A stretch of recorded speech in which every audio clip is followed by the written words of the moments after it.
Well, good morning, YouTube Vertical. To the problem.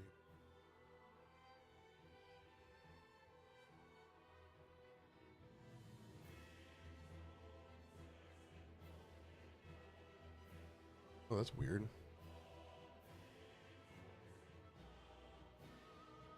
It says we went live.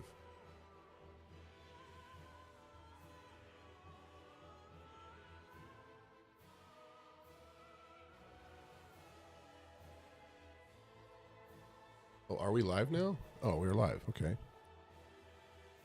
It aired out, and now apparently I'm live right now. So welcome in. If you can hear me or see me, hopefully. Find out. Okay, we're live.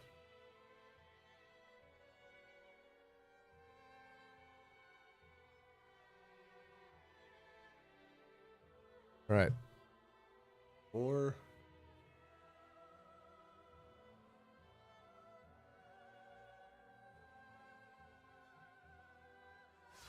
All right, good morning. Happy Sunday. Put my headset on there. Let's roll. Welcome to Manhood. Today is May 10th, and we're going to be going through 2 Samuel chapter 3, which, kind of a bummer, not going to lie to you. Bit of a bummer story here. We'll see, but it's full of ambition, betrayal, revenge, political maneuvering. It's like one of those cool, like middle-aged, is it Middle Ages? What's the Middle Ages, like the age we are? Medieval age, there we go. Fantasy TV shows they put on. So David's kingdom is growing stronger. Saul's house is growing weaker.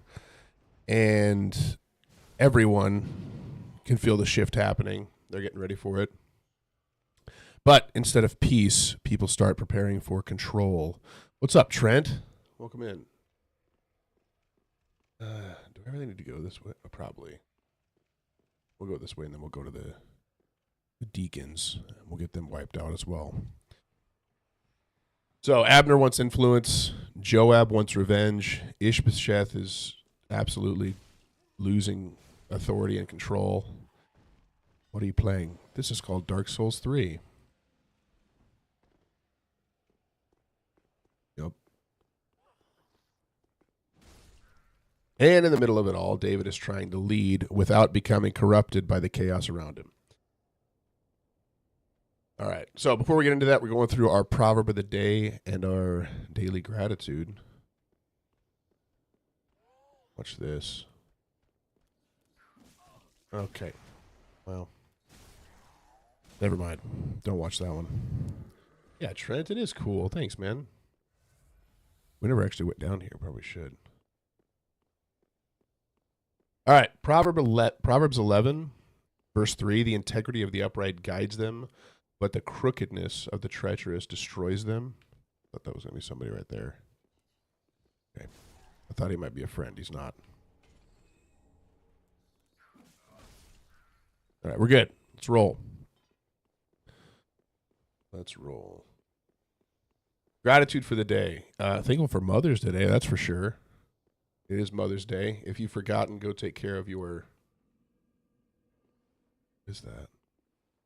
What would be cool is if we could drop on top of that giant and land on him and stab him. That'd be sweet. So I'm very grateful for my mother and for my wife, who is a mother. Very, very thankful. I'm also grateful for yesterday we got to go and pick up a bunch of gifts, both for Mother's Day as well as my son's birthday, which I'm excited. I'll have to go, but good luck on your game stream. Thanks, man. I didn't even read what I just picked up. Distracted. Ouch. Oh, man, that's a delay. All right, rolling the wrong way here. This guy's foot is as sharp as his sword is. You guys see that? Run up. Hold on. Rotate.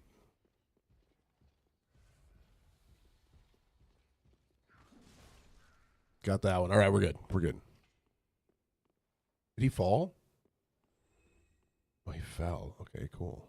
Hopefully he didn't have a great sword. That would be sweet. Yeah, we got to pick up those gifts. That was a lot of fun.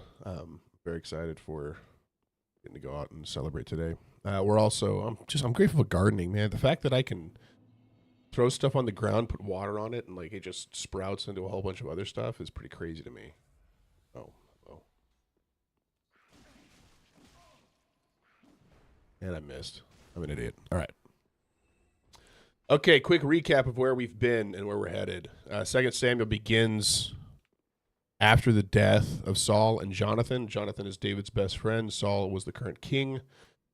Okay, hold on. Is that guy throwing stuff at me? Well, he is. That guy's just standing still. Is there a benefit to killing these guys? Morning, Erich von Erich. We're about to die here on the... Yep, okay, well. There it is. We got it.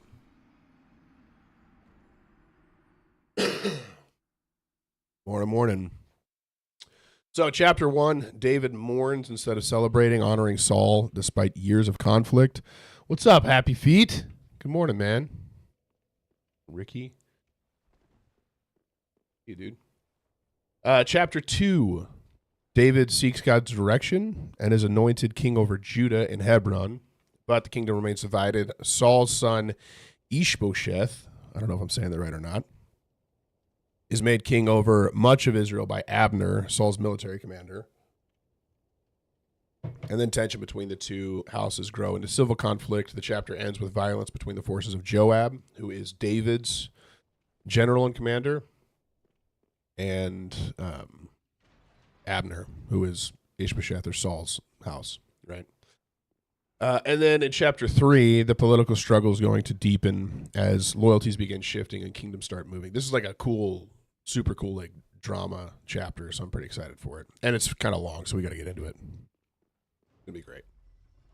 So 2 Samuel chapter 3, starting in verse 1, there was a long war between the house of Saul and the house of David. So remember, Joab had the opportunity and ability to go and end this thing. They were chasing down Abner and his company, and then they gave up the pursuit in quote-unquote an attempt of peace. But what that has led to, rather than them fulfilling and finishing the fight, that's now led to a long civil war within Israel, right? And so that, not sure whether or not that was the best move, because now it's just a whole bunch more fighting, and we're going to see some of the outcome that comes from that. So David grew stronger and stronger, and the house of Saul grew weaker and weaker. And sons were born to David at Hebron. His firstborn was Amnon. Hold on. This guy's going to start walking out.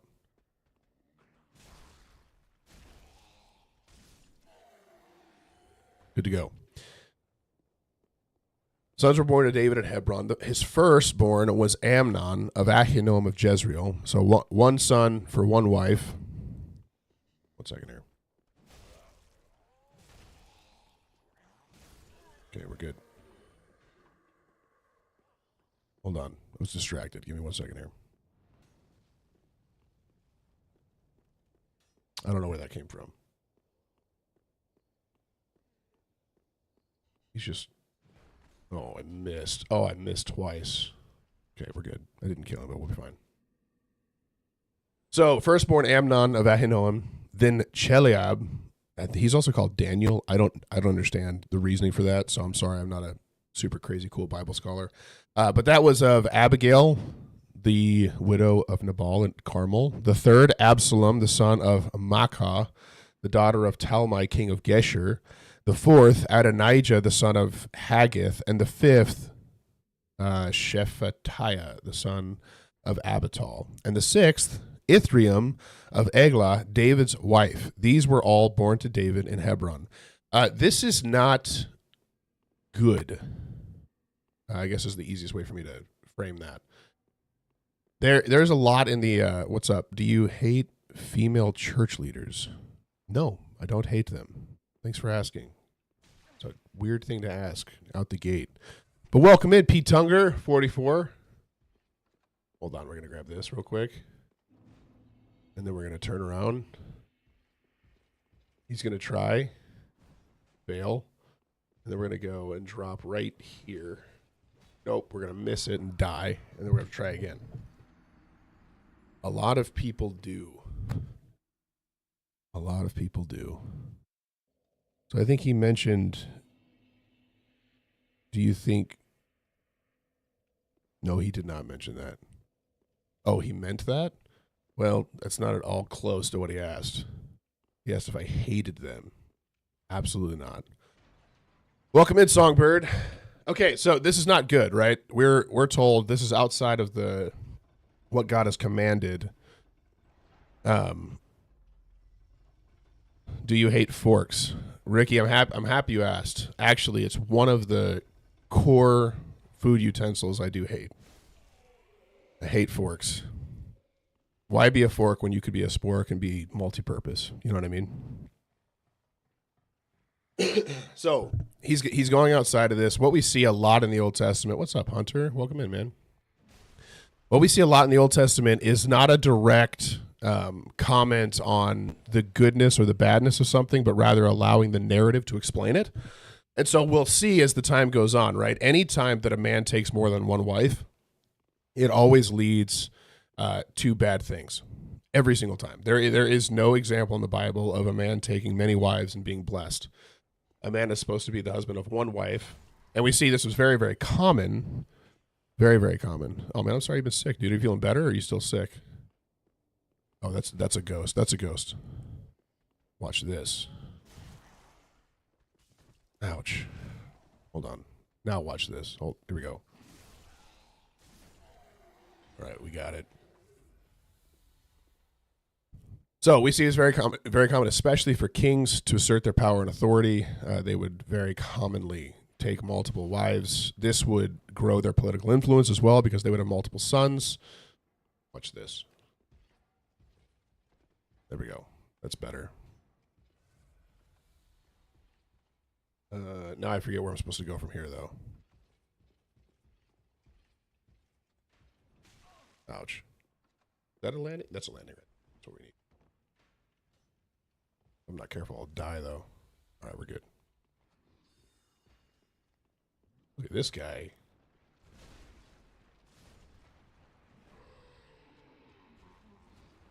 Oh, hold on, I missed. Okay.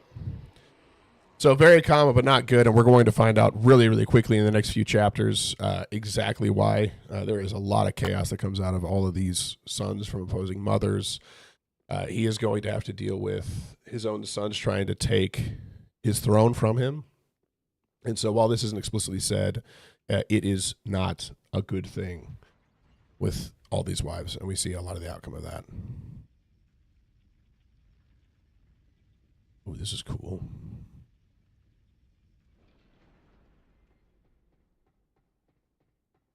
Sweet. Okay.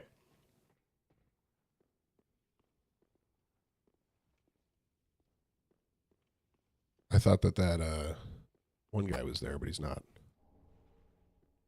Maybe I came the wrong way for that. We'll keep going. So he had 6. While there was war between them, the house of Saul and the house of David, Abner was making himself strong in the house of Saul. So where are you at? 2 Samuel chapter 3. Jono. Thanks for following, man. Appreciate it. Let's open this.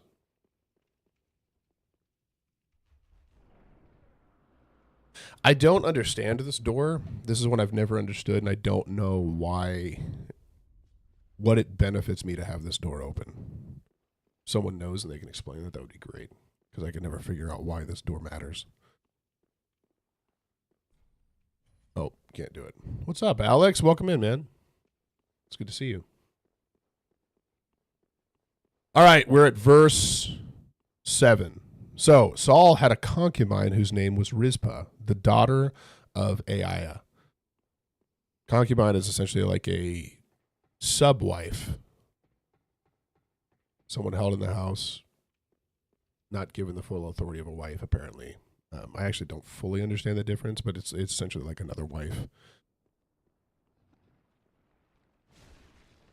Oh, that didn't kill him immediately.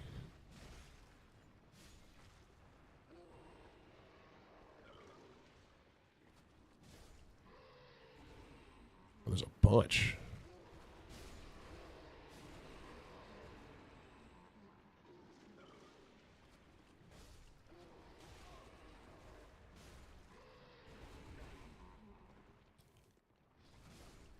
Wow.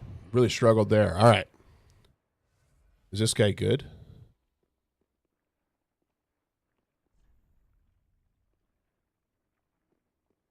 I don't like to kill somebody that doesn't fight me. What is this? Let's go in here. What's up, Heavenly Breath? Good morning, man. Please open the door. And you get a splash damage attack for moments like that? Possibly. It'd probably be good. I have Pyromancy.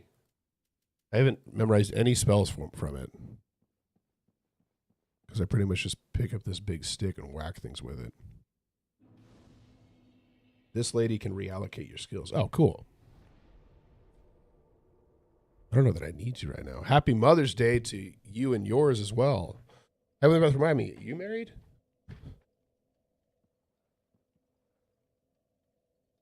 Yeah, like a pot like an Elden Ring. Ooh, okay. Well, we have these. Firebombs. 17 years. Man, congratulations. Well, tell your wife Happy Mother's Day as well. This guy's like extra strong.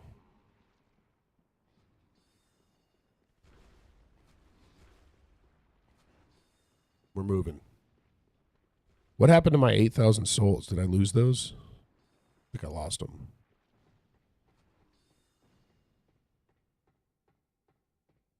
I think I need to go over there. That's what I need to do. Let's do that. Should I take my anxiety medication? I'm hella scared. I have no idea. I'm not sure.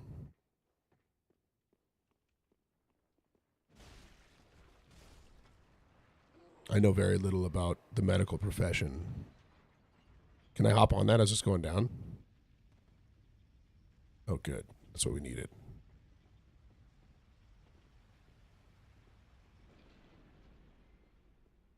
Is this empty over here? All right. So Saul had a concubine. Saul's dead. Remember that. The daughter of Aiah. Please pray. I'm an alcoholic. I will, Maddie. Actually, this is prayer now. God, I pray that you would work on the heart of, I'm going to call him Matt, or maybe I'll call him Maddie. Really work on his heart. I pray that you would change his desires, change what's drawing him, change what's driving him. I pray that you would send your spirit on him mightily, and that you would you just take this away. Yeah, we know that we can rely on your spirit for the things that we want, and I pray that the fruits of your spirit become so evident in his life that the fruits of his flesh would diminish and the drive of his flesh would go away, and that you would just change him, make this be an element of his story that is impactful to all those around him, that he would have a testimony of overcoming and being free from this. In Jesus' name, amen. I don't know what this does. Oh, okay, cool. Dude, I'll be praying for you, man, for sure. Okay, so Rizpah, daughter of Aiah, and Ishbosheth said to Abner. So Ishbosheth, remember, son of Saul himself. He's been put in place by Abner. Abner is essentially his strength that allows him to continue to claim the throne. It doesn't seem like Ishbosheth has much power in and of himself.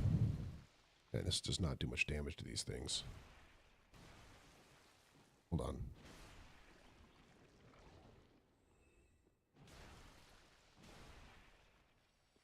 Back up, go back.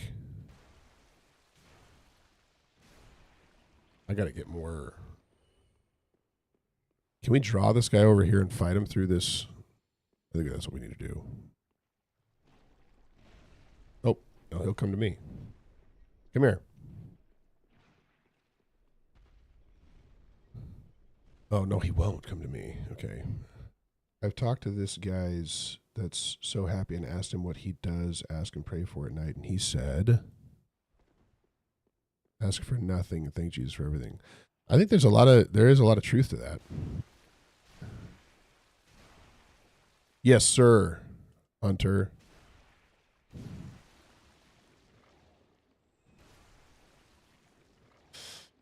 I think there's a lot of truth to that. We're called to intercourse with Thanksgiving. Also, it's been scientifically proven at this point that you can't actually be anxious and thankful at the same time because your brain uses the same whatever magic things to be grateful and to be, hey, thanks for the love you so much. Let's do this. We're going to roll around real quick. Okay, we're good. We're good. Thanks for following as well. Okay, that didn't work. Nope, I have the wrong thing out. Can he hit me here? I'm assuming so. Nope, he can't. All right. So Ishbosheth says to Abner. So Ishbosheth is king, Abner's the commander. Oh, thanks, Hunter. He says, hey, why have you gone into my father's concubine? So there is more to this than just, hey, why did you sleep with her? Watch this. Never mind, don't watch that.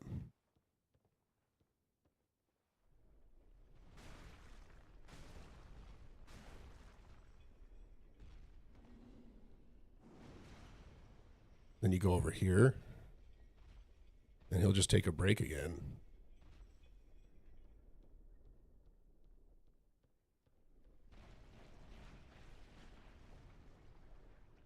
One, two, three. Okay, perfect. Oh, he's killing those things for me, though. That's good. He has tough skin, so you got to keep hitting him. It damages your weapons. Ooh, really? Okay, I didn't know that. I didn't know that my weapons could be damaged. Oh. Oh, no. We got one. We got one.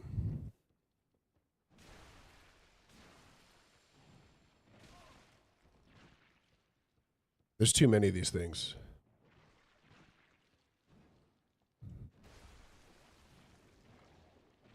Also, this corridor is too small. Okay, so he says, why have you gone to my father's concubine? This is more than just... this would have been essentially him blaming him for attempting to take the authority and kingship for himself. So many of the people, and we'll see this actually later in this very book, many people in an attempt to take the throne and authority would take the king's wives or concubines as their own, as an attempt to say, hey, what was yours is now mine, as well as the actual authority of the throne itself. What's up, Riddler? Welcome in. And so this was an assertion that both he was dishonoring Saul, the man who he was commander for, as well as he was actually trying to take, maybe pass on him. I ask why you believe in God, because he's completely changed my life in every possible way imaginable. And changed my heart. I don't really have an authority or a right to not believe in him anymore. He's done way too much, way too much, and I've seen way too much of his power and authority in my life to ever claim that I can't. Heavenly Breath and TMI, thank you so much for the gifts. Hold on, roll it. What's up, Lancerialga? Welcome back. It's good to see you. Drang Hammers. You seem like a chill guy. Thank you. I appreciate that. I think I am a chill guy. All right, so he essentially claims that not only did he have an affair with a woman that was not his own, but that he's essentially trying to take the authority of the kingship for himself.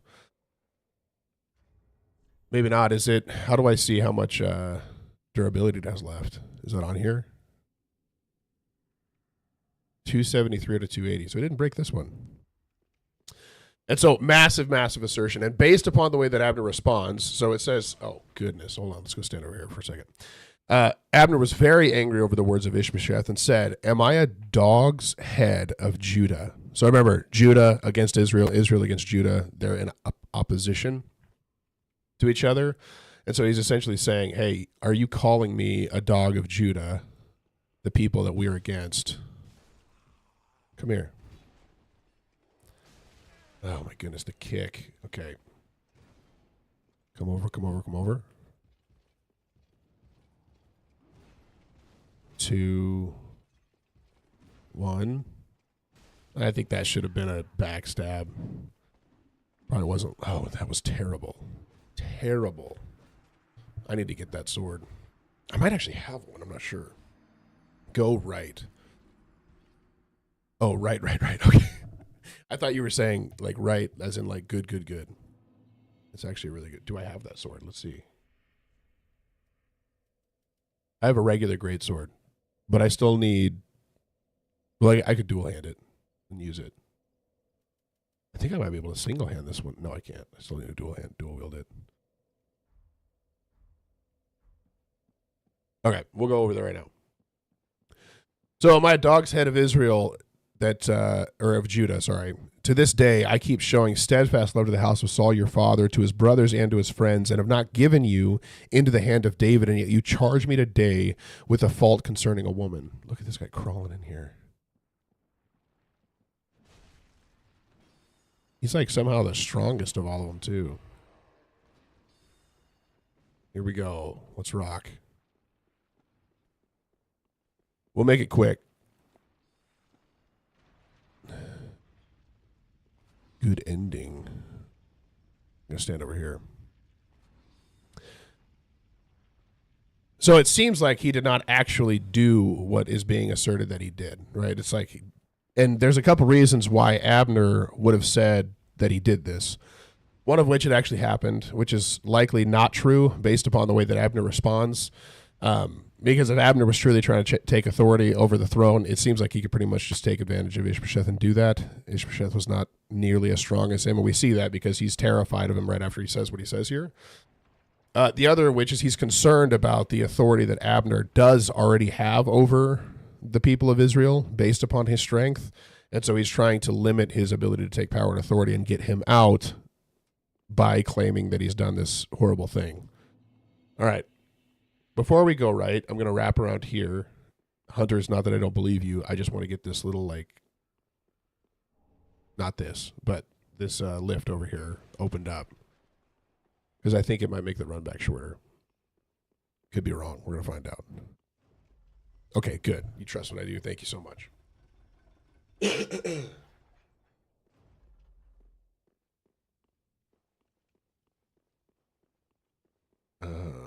I don't know how to get back to the... I guess we could just run back down. I don't think you were doing it for no... Oh, yeah. So now we need... Oh, this will work fine. If we die, we'll be okay.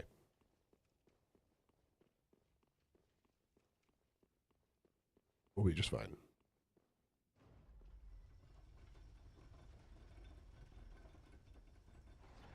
I didn't realize this was a hollow stump. I thought this would probably have been pretty solid, but it's not. So then he says, hey, I absolutely did not do this. You're the worst. I've done nothing but support you this entire time, and for you to claim this is terrible. So then he says, God, do so to Abner, and more also if I do not accomplish for David what the Lord has sworn to him, to transfer the kingdom from the house of Saul and set up the throne of David over Israel and over Judah from Dan to Beersheba. So he's like, listen, I'm absolutely 100% done. I will no longer work for you. I'm going to go and work directly. Who are they shooting at? I'm going to go work directly for David now. What's up Without Life? Welcome in. Okay. Oh, is this it? Have we already made it?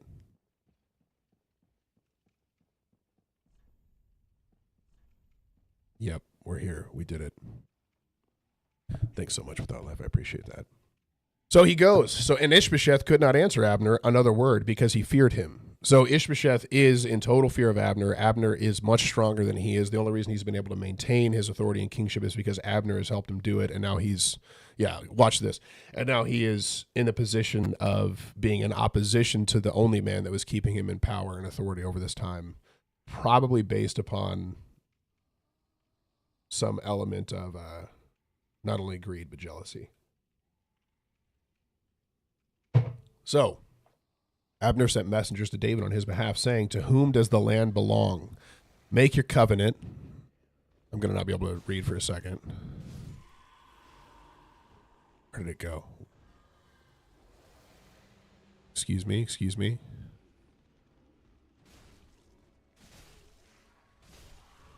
It's probably a good enemy to have a strength weapon with. No, don't do that.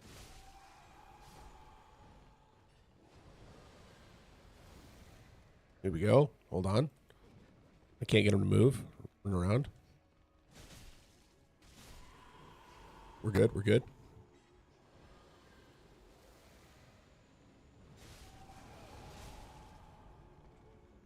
Do they keep coming back to life? Oh, is this like a king one or something?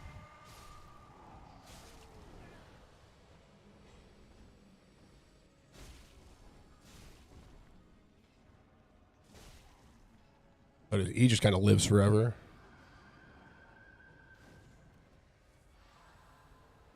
Oh, he's healing them.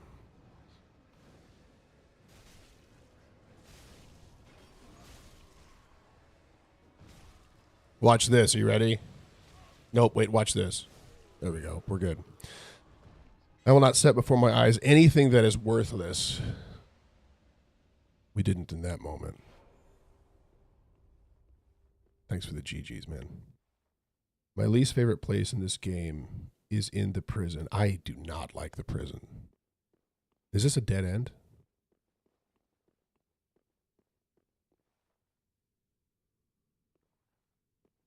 Seems like it's a dead end. Could be wrong.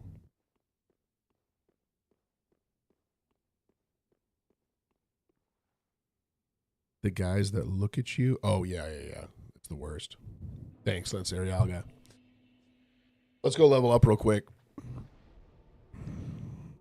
Oh, I think that's what he's talking about is Irithyll Dungeon. That's what I don't like that place either. Okay, so he sends messengers to David, saying, "To whom does the land belong? Make your covenant with me, and behold, my hand shall be with you, and bring over all Israel to you." Bear in mind, one of the core issues with what's happening here with Abner is he is not doing this with the heart that David has. So David has not forcefully taken anything. Joab and his brothers have been going around fighting in a civil war, but David has essentially waited. He's very reflective of how Jesus asserts his kingship as well. He has not asserted his authority, but rather he has waited for people to come willingly in submission to it. And so Abner is coming to David saying, "Hey, I'll work with you." But mind you, like his heart is not, "Hey, I know that God is with you, so I'm going to come work for you." It's more that, "Hey, I now hate this other dude, so I'll come work for you instead of for him." Actually, here's what we're going to do. We're going to level up endurance a little bit. And I'm going to leave this guy behind. So improper motive, but still he has the outcome of going to work directly for David now instead of for Ishbosheth.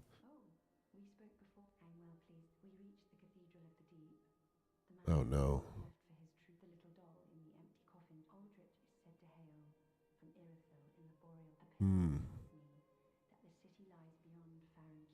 You didn't let her go crazy. I don't know what that means. Could I have let her go crazy? Is that a thing? The Deacons of the Deep aren't one of these guys, right? That's not a thing. Watch this. First try. Well, her friend dies, and if you can't find him, she goes crazy. Oh, really? He seems to be alive still. Let's see what I can get from these guys. Deep soul, fire, darkened soul sediment. I don't need that. That's a can't. Let's do this one. No. You haven't went to fight Walnir. I don't even know who you're talking about. I don't think I have, though. I think that's true. I have not fought Walnir yet. Where's Walnir?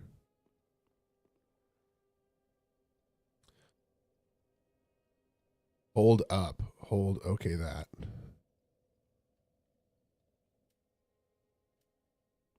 Okay. I'm lost, Hunter. Sorry. Attune spells. I only have one spell slot. Oh, I have to get more. I have to get more like magic, don't I, if I want more spells than one at a time. We're going to switch to Boulder Heave. Oh, that's a sorcery. Okay, that's not even useful to me either. So he's treating it like a political kingmaker since the guy he put in power did not pan out. Yeah, I think that's essentially what's going on. I mean, he is going to go work for David, so I want to be clear. And David, once again, a very similar like shadow. David is not Jesus. David is a predecessor to him, though. And we do see that David is, by all accounts, we're told he's a man after God's own heart. He is generally a good man. And so there is a lot to take from how he asserts his authority and leadership.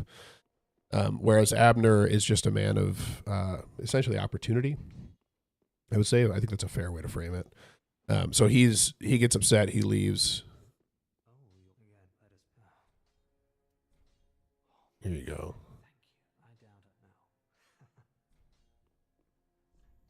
I guess I could learn them. I could buy them. I need pyromancies, though.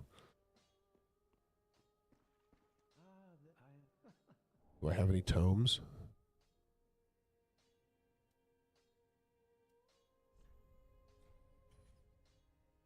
Sweet. Let's see. Fire surge, great combustion, flash sweat. Create powerful giant flame in hand. Emit a constant stream of fire. That kind of sounds cool. I'm doing this one first. Yes, sir. If you go and grab the repair from the old man, you can use it for one of the best grind spots there. What up, Vay? Hey, Victus, welcome in.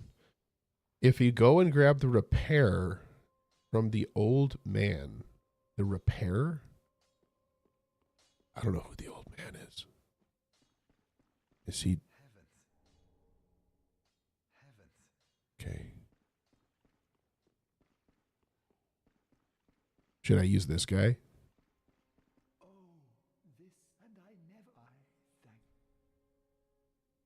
Draw out true strength. I downloaded WoW but couldn't remember what server you said you were on. On World of Warcraft? I think you might be talking about somebody else. I've never played World of Warcraft. Unless I'm misconstruing WoW. The fencing sword.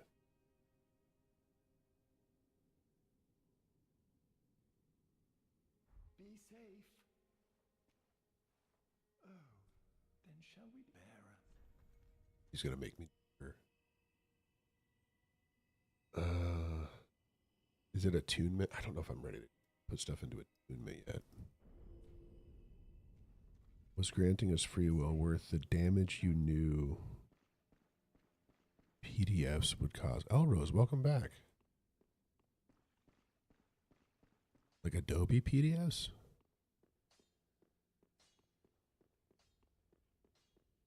Oh, that's an acronym. I'm tracking. Sorry. I'm tracking now what you're saying.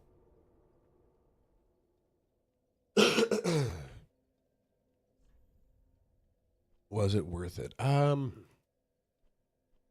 We need to go down. We're gonna go through Abyss Watchers. No. Then we'll keep moving. All right.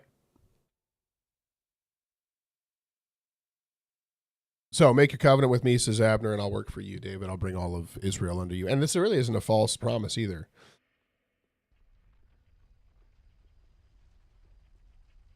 I'm going to ride this back. Is there anything behind here? No. The answer is no. There's been a lot of atrocities, man. That's a hard thing to concept with. Because there's quite a bit of atrocities that have happened. But he also does say, man, it would be better if you'd have a millstone tied around your neck and cast into the sea than to lead one of these children astray. And he will 100% have his... Will they just come back to life? He will 100% have his judgment and wrath on those people too. Which I can rely on and trust in. But we should absolutely stop that wherever we can. This is where you fight. Oh, you're talking about he's the dude that's like got the wristbands on. It's different when God sees it's going to happen and choose to plant the tree in Eden anyway. Yeah, you're talking about deep stuff, dude.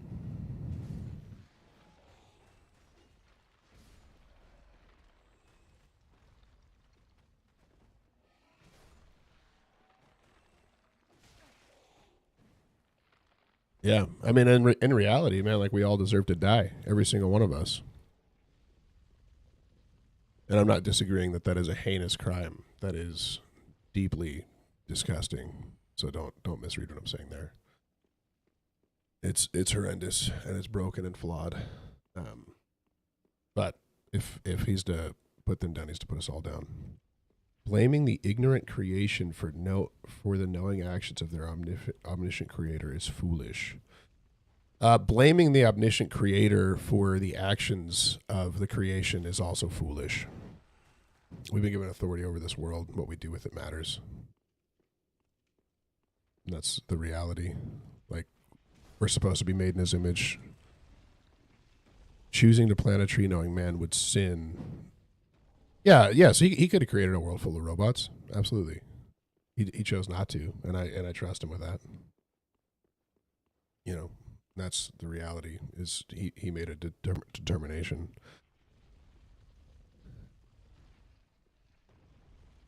Yeah, once again, you're blaming God for the actions that we've taken, and essentially, dark spirit. Did he fall off a cliff?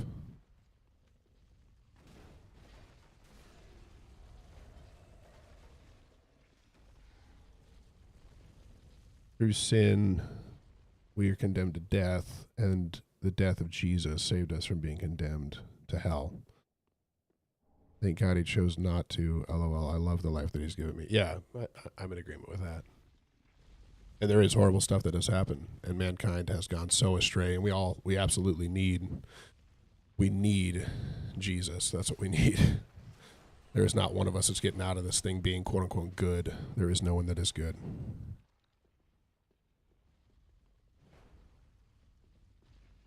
Elrose, I'm happy you're here, man. We're going to keep reading the word.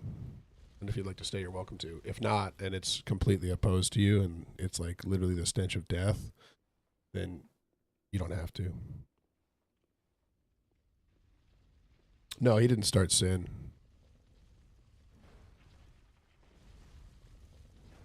Can I hit this thing, or is that not possible? Oh, close. All right. And he said, so this is David, good, I will make a covenant with you, but one thing I require of you, that is, you shall not see my face. Hold on. Yeah, see, you have to get too close to it. No, can't do it. You will not see my face unless you first bring Michal, Saul's daughter, when you come to see my face. Remember, Saul gave David Michal as his wife, so in essence, Saul was then a son-in-law, not in essence, in reality. He was a son-in-law to Saul at that point. And then Saul, in spite, takes Michal back and gives her to somebody else because he hates David and is mad at him. And so now David is saying, hey, bring back my wife to me before you come, and then I will make an agreement with you, or make a covenant with you. Couple things here. This is, again, David's pursuit to have more wives. It also is likely that he believes that this is going to give him more credibility because he will once again be in the direct line of Saul, right? That's likely a portion of his desire here, is to show the people that he is Saul's lineage. I could be wrong there. I know that he did love Michal, but there's also the element of him having Michal back. Oh, there you go, Pyromancy Tome. Does lead to people seeing him as in Saul's family line, right? He married Saul's daughter, and she was his before, but it's important to see that. So David sent messengers to Ishbosheth Saul's son saying, "Give me my wife Michal, for whom I paid the bridal price," because he did. He went and he says of 100 foreskins of the Philistines, he actually brought 200 to Saul, but the request was 100, and so he doesn't overstate his case there. And he says, "Hey, give Michal back to me." And interestingly, Saul, yes, yeah. So there were at that time there was bridal prices, Elrose. It's not as nefarious as you're saying.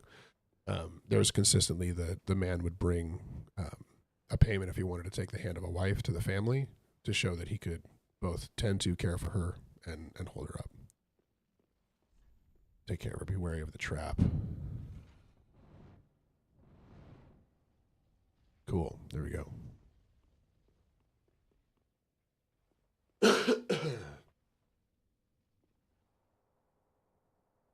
So Ishbosheth sent, yeah, it's like a dowry. Yep. Yeah.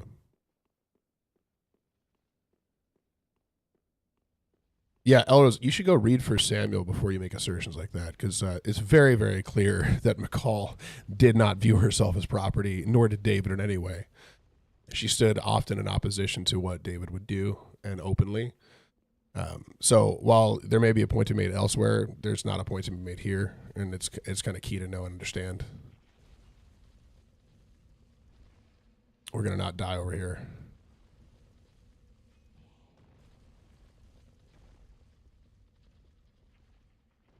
We're being risky. Nope, too risky. That was bad. That was bad. Also, Elrose, I'm not a debate channel. I'm happy to talk through what we're reading now, but I'm not interested in going all over the Bible, because if I cover one thing, what I found to happen is the conversation just shifts to the next and to the next and to the next, and it doesn't matter how much I actually attempt to explain. Usually you've made up your mind, could possibly not, but usually you made up your mind, and so we'll just have to move to another area of the Bible that you perceive as unjust, and I haven't found that it leads to much fruitful conversation personally. And you should know, dude, like I trust this thing in and out, and I've struggled through and waded through a lot of the things that I have a hard time understanding or finding to be okay or just, as you would put it. But I've read through this thing so many times, man, and I can tell you it is incredible. It's good.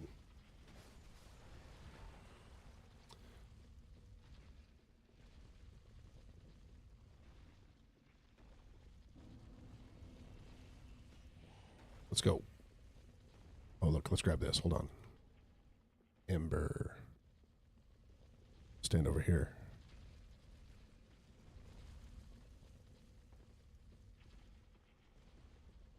All right. So Ishbosheth sent. This is what's also interesting. It's Ishbosheth just does it. Like, he just follows it. He doesn't push back. He's just like, all right, let's do it. And he goes and took her from her husband, Paltiel. This is the man that Saul ended up giving. Oh, I can't use that lever. Saul ended up giving Michal to. He took her from him and essentially forces her to go back to David. And I don't know if it was a force. I'm not sure how she felt about it. It doesn't explain to it. And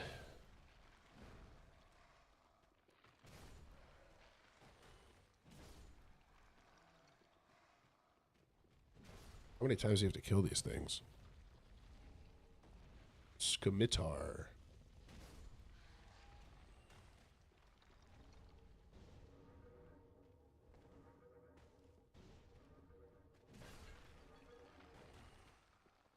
Don't kill me.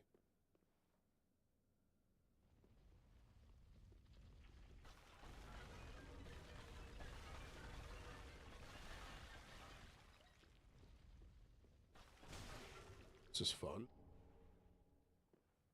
Milk ring? What is a milk ring? Oh, good. Okay. Cool. We died.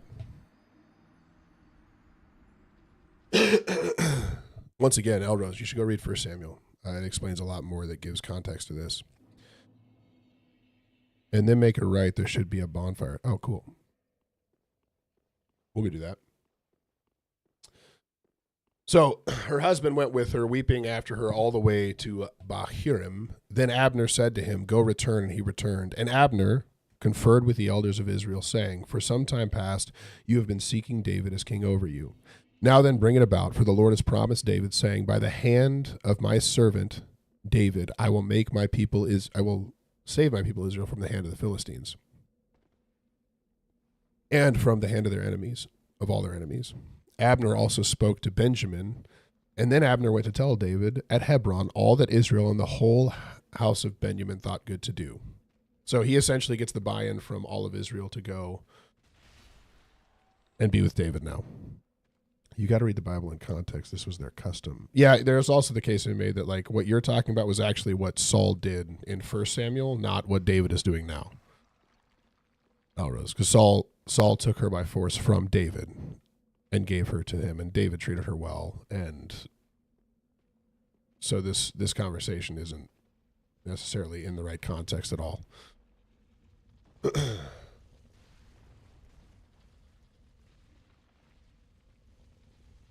But to your point, there was absolutely people who were taking women as quote unquote property and forcefully doing things that were abhorrent and obscene. And it doesn't mean that God is justifying that. It also doesn't necessarily mean that God is justifying David taking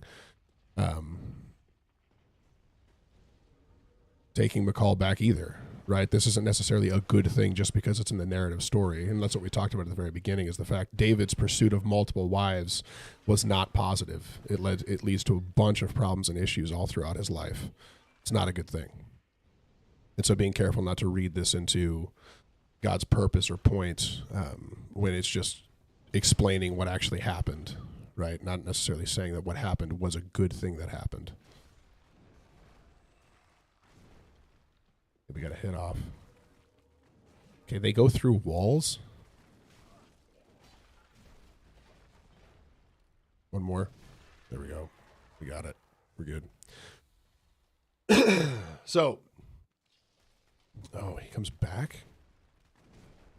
You just have to kill him twice? Or is there somebody bringing him back to life I need to...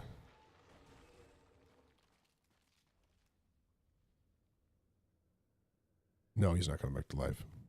It's good.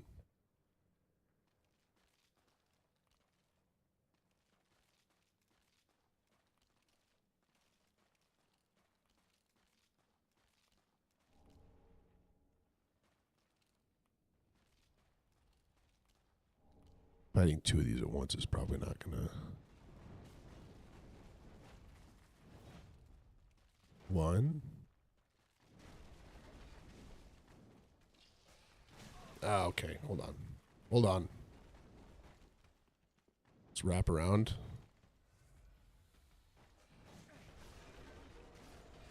No, don't. They're done. They're good.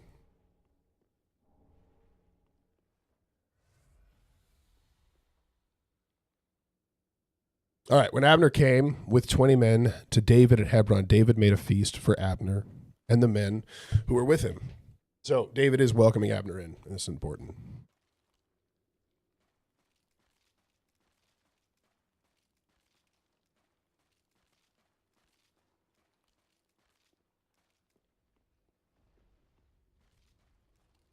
I almost ran over a trap again.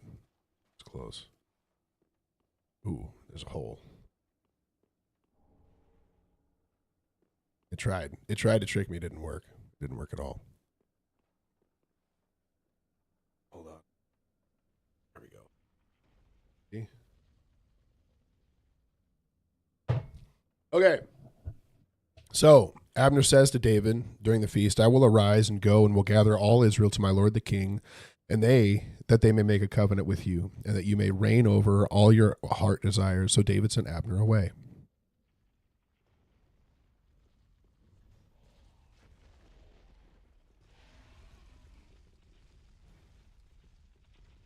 Can I hit those guys? Nice. I need that for this thing. That's good. He seems to go slow. Nope. Every time. Okay, good. We're gonna say watch this next time. No, you can't hit. Oh, you can't. Okay, that's good to know. Hey, look, I found it.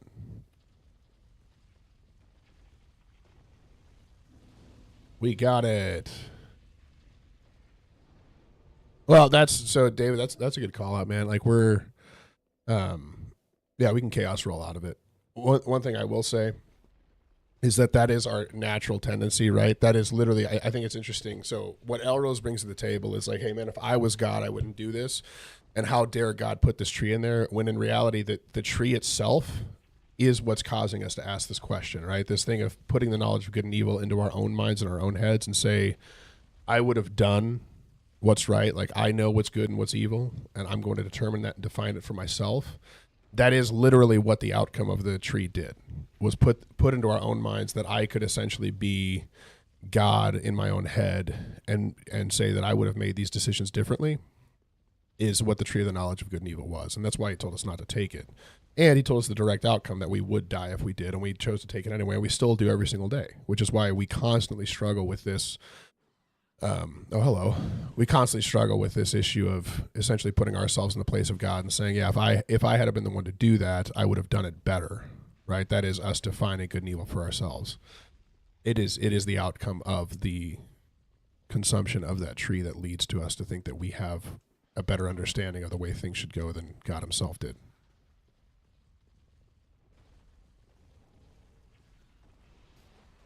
Oh, I need to get rid of this mouse.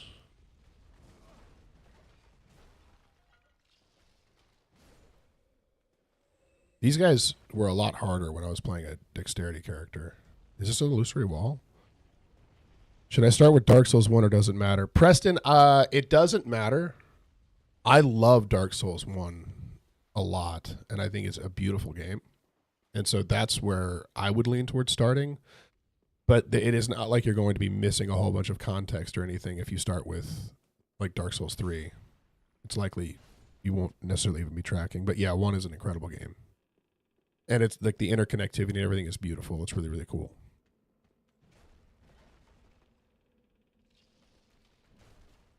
There you go. Send him off that way. Suspended bridge is wearing thin. Good to know. All right. Okay. So David sends Abner away, but then the servants of David arrived with Joab from the raid, bringing much spoil with them, but Abner was not with David at Hebron, for he had sent him away, and he had gone in peace. Remember, they had that last chapter, for those of you who weren't here, Abner and Joab, two generals of opposing sides of a civil war, had this like little, hey, let's have essentially a championship against one another. We will have 12 of our guys fight each other, and whoever wins we'll see the outcome of. And it kind of goes haywire. They all end up killing each other all at once, so all 24 of them die, and then they start pursuing each other, killing each other, and then as they're pursuing, get all three of them. They're all great. I like Dark Souls 2 a lot. A lot of people don't. I enjoy it. So as they're pursuing, Joab's brother is faster than everyone else. Okay, well, we're going to do this. Here, hold on.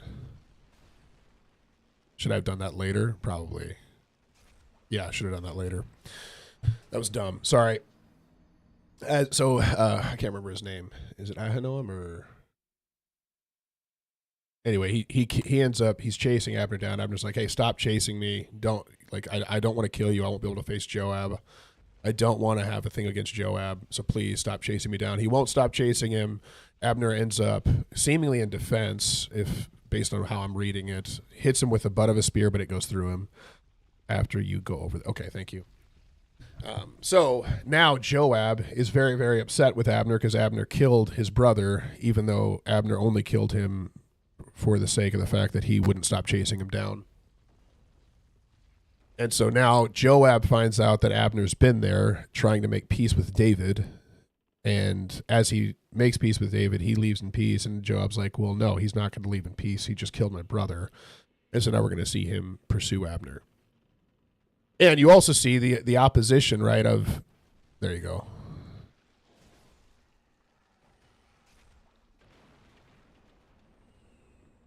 Nice. That worked out. Oh, I can get back over there that way too. So we all also perceive the opposition of how David responds versus how Joab does. Joab is very rash. Joab is like very responsive. David is extremely patient, extremely forgiving. This guy has been actively defying him for the last 2 years straight, working for an opposing king, and he still accepts him back, right? Once again, reflective of the exact same thing. This would not have happened in any other kingship, or very, very few others, right? This is very reflective of how Jesus responds to us. We are in complete drastic opposition to him, and then all of a sudden we say, hey, we want to come back, and he welcomes us with open arms. And that's what David does with Abner. He's like, yeah, I'll welcome you back in here, even though he doesn't have a perfect heart in the situation either. He's doing it to spite Ishbosheth for blaming him for something rather than actually wanting to join David for the sake of what God's plan is. So Joab hears about it. Joab went to the king and said, what have you done? Behold, Abner came to you. Why is it that you have sent him away so that he is gone? You know that Abner, the son of Ner, came to deceive you and to know you're going out and you're coming in and to know all that you were doing. This might be true that he thinks this. Maybe. It could be true. Seemingly he just is still very upset that he killed his brother. But it could be likely, too, that he does actually think that he's just here to spy you out. He's been leading a rebellion against you for the last 2 years. So when Joab came down from David's presence, he sent messengers after Abner, and they brought him back from the cistern of Sirah. Other thing to call out here, in ancient Jewish law, the blood avenger, this would have been Joab. So Joab would have had a right to avenging his brother's death. And so that's a key point here, is that he is free to do this from the religious law perspective. So he calls him back. David did not know about it, right? He sends messengers to say, hey, tell Abner he needs to come back. He does. What is this? Okay. Hold on.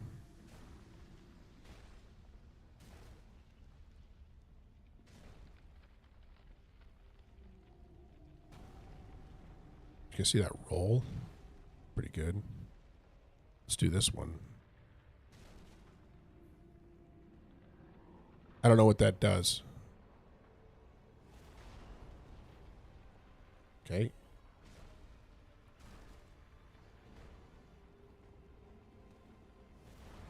We got it. We're doing all right. Hey, we broke one.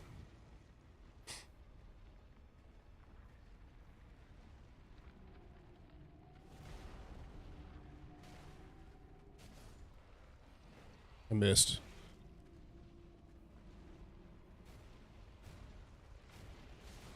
Ouch. Wow. Man, with a strength weapon, this is a lot easier.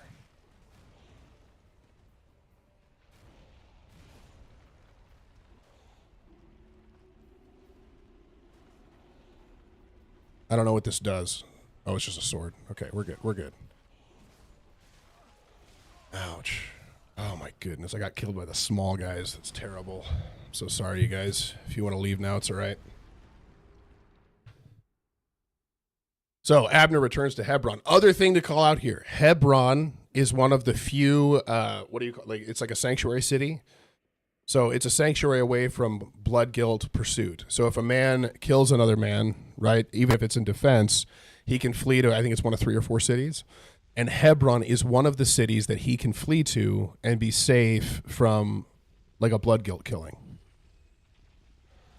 And so Abner is being called back to a sanctuary city, in essence, where he should not be able to be killed under the authority of Jewish law, because they created space for them to say, hey, you can go to these cities to find refuge. Blood pursuit cannot follow you into these cities. And you'll see that Joab is following this tradition, because Joab doesn't have him go inside. So he takes it back, right? Abner returns to Hebron, and Joab takes him aside into the midst of the gate to speak with him, to speak to him privately. So before he's able to get into the city, he's like, hey, let's go aside and talk at the gate of the city. So we're essentially outside of it, and you're not in the position of being, what's up, Kadaj? Welcome in. You're not in the position of being within the sanctuary city. And then he takes there and, hold on, Joab took him aside into the midst of the gate to speak with him privately, and there he struck him in the stomach so that he died for the blood of Asahel, his brother. So he's fulfilling his duty. He should not have, I mean, like, David had the opportunity to gather all of Israel together, and now Joab is getting in the way of that.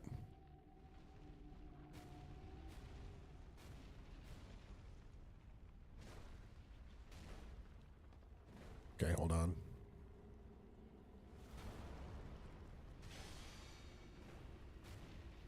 Sweet. Should I get it? Should I make sure that the not sword hand is the last one with the... Okay, I feel like I rolled there. That's all right.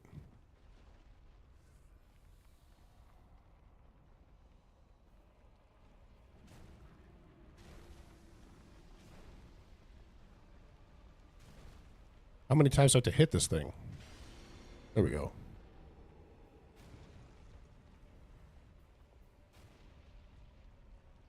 Oh.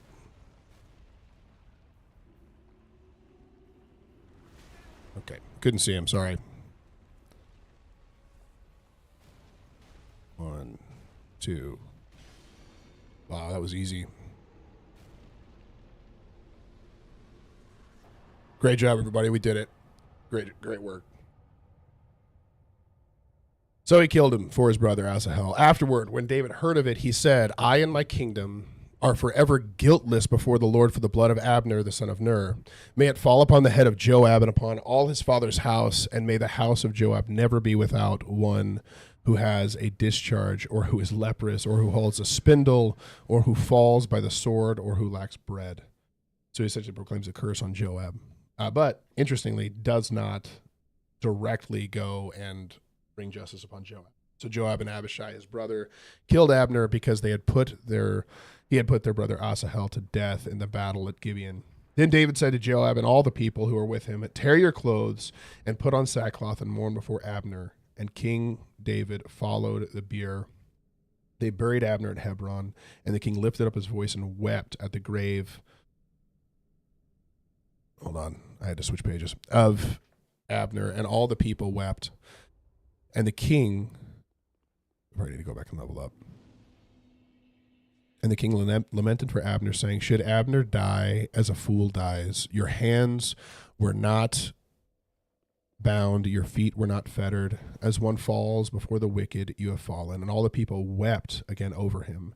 Then all the people came to persuade David to eat bread while it was yet day. So David had taken it says this. David swore, saying, God, do so to me more also if I taste bread or anything else till the sun goes down. And all the people took notice of it, and it pleased them. So he gains the pleasing of all the people of Israel based upon how he responds to Abner's death, as everything that the king did pleased all the people.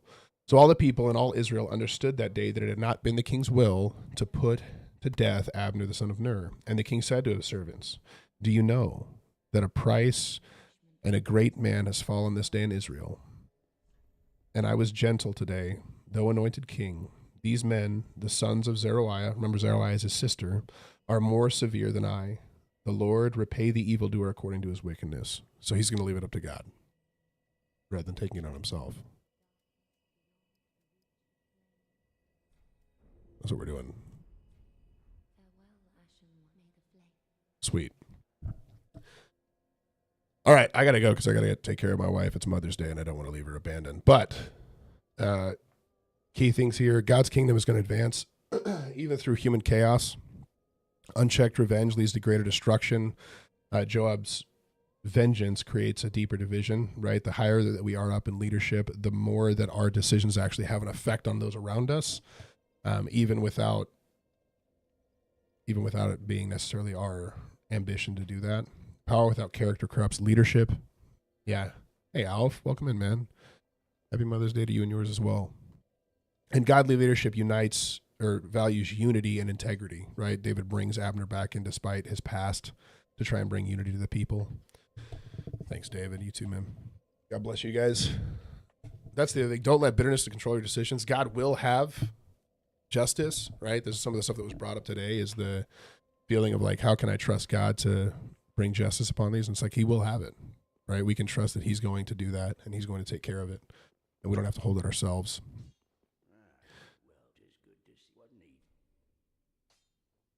Hold on. Can I reinforce this now? Nice.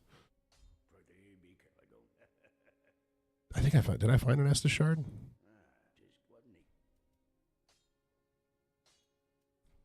No. All right. All right, I got to go. You guys are loved. We'll see you tomorrow morning, same time, 7:30 Eastern, 5:30 a.m. Mountain Time. And we'll be back here to go through 2 Samuel 4. I got to give him this. I got 2 of them.